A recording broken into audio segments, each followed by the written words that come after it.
मुंबई महानगरपालिका प्रशासन मुंबईच्या रस्त्यांवर 5,000 खड्डे पडल्याचं जरी सांगत असलं तरी प्रत्यक्षामध्ये मात्र रस्त्यांवर तब्बल 25,000हून अधिक खड्डे पडलेत अशी टीका माजी विरोधी पक्षनेते रवी राजा यांनी सरकारवर केली आहे। खड्डे भरण्यासाठी 260 कोटी रुपयांची तरतूद महापालिकेने केली आहे।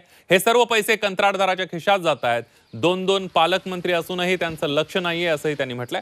तसंच राज्य सरकारनं खड्डेमुक्त मुंबई करू असा दावा केला होता, मात्र हे दावे फोल ठरल्याचंही यावेळेला राजा यांनी म्हटलंय।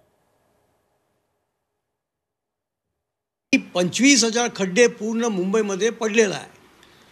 25,000 खड्डे जे दावे राज्य सरकार आणि महानगरपालिकाने केले होते की या वर्षी मुंबई खड्डेमुक्त होणार आणि 260 कोटी रुपया खड्डे भरण्यासाठी त्यांनी तरतूद केले आहे, हे पूर्णपणे निष्फळ ठरलेलं आहे। हे पूर्णपणे राज्य सरकार आणि या महानगरपालिका प्रशासक या निष्फळ झालेला आहे असा माझा एकंदरी आरोप आहे।